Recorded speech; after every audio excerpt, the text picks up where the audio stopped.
Hi friends इनके नम्म kitchen एंगे वीट्टु style கொஞ்சம் டிஃபரண்டா தேங்காய் எல்லாம் சேர்த்து டேஸ்டியான ஒரு இட்லி பொடி எப்படி பண்ணலாம்னு பார்க்கலாம். இது வெளியவே நம்ம ஸ்டோர் பண்ணிக்கலாம். 3 மாசம் ஆனாலும் கெட்டு போகாது. பொடி மேல கொஞ்சம் நல்லெண்ணெயோ தேங்காயோ சேர்த்து இட்லியோட சாப்பிடும்போது ரொம்பவே நல்லா இருக்கும்.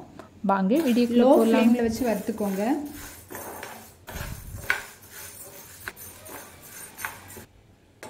உளுந்து நல்ல கலர் மாறி அதோட ஃப்ளேவரும் நல்லா வர ஆரம்பிச்சிட்டு இப்போ இத ஈரம் இல்லாத ஒரு பிளேட்ல மாத்திக்கோங்க.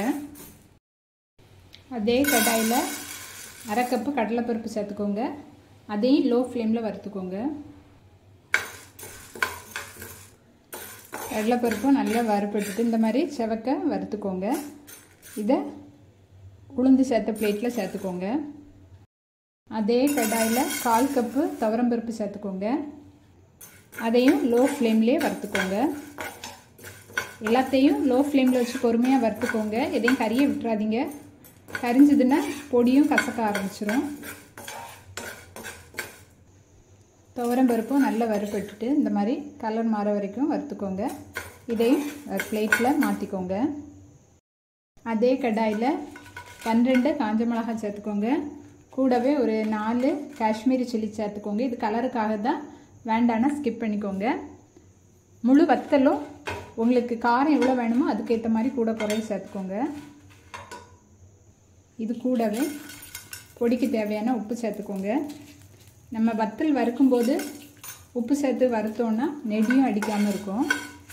லோ ஃப்ளேம்ல வச்சு நல்லா வறுத்துக்கோங்க. ஃபர்ஸ்டே உப்பு நிறைய சேர்த்துறாதீங்க. நம்ம மிக்ஸி ஜார்ல ஒரு சுத்து சுத்திட்டு உப்பு செக் பண்ணிட்டு தேவைன்னா அதுக்கப்புறம் சேர்த்துக்கலாம். வத்தலும் நல்லா வறுபட்டுட்டு இப்போ இதை பிளேட்ல மாத்திக்கோங்க. அதே கடாயில ஒரு கைப்பிடி நிறைய கருவேப்பிலை சேர்த்துக்கோங்க. கூடவே 8 பல் பூண்டு, 2 துண்டு பெருங்காயம், 1 கப் அளவுக்கு துருவின தேங்காய் சேர்த்துக்கோங்க. தேங்காய் சேர்க்கறதால இட்லி பொடி சீக்கிரம் கெட்டு போயிடும்னு நினைக்காதீங்க. 3 மாசம் ஆனாலும் கெட்டு போகாது, நல்லா இருக்கும். நம்ம வறுத்து தான் சேர்க்க போறோம். லோ ஃப்ளேம்ல வச்சு வறுத்துக்கோங்க. தேங்காயோட கலர் நல்லா மாறணும்னு வேண்டாம். அதுல உள்ள ஈரப்பதம் எல்லாம் நல்ல ட்ரை ஆனா போதும். தேங்காவும் நல்லா வறுபட்டுட்டு இதோட கலர் மாறல, ஆனா நல்லா வறுபட்டிருக்கு. லோ ஃப்ளேம்ல வச்சே வறுத்துக்கோங்க. அந்த ஈரப்பதம் எல்லாம் போய் நல்லா வறுபட்டிருக்கு. இப்போ ஸ்டவ் ஆஃப் பண்ணிட்டு எல்லாத்தையும் ஆற விட்டுருங்க. மிக்ஸி ஜார்ல ஈரம் இல்லாம பார்த்துக்கோங்க. அதுல காஞ்ச மிளகாவை காம்பை எடுத்துட்டு சேர்த்துக்கோங்க.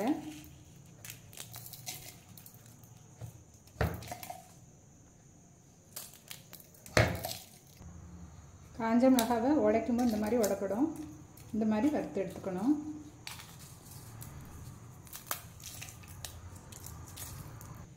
இதை ஃபர்ஸ்ட் அரைச்சிக்கோங்க. இந்த மாதிரி லைட்டா அரைச்சி எடுத்துக்கோங்க. இது கூட வறுத்து வச்ச பருப்பு சேர்த்துக்கோங்க. உளுந்து பருப்பு இந்த மிக்ஸ் சேர்த்துக்கோங்க.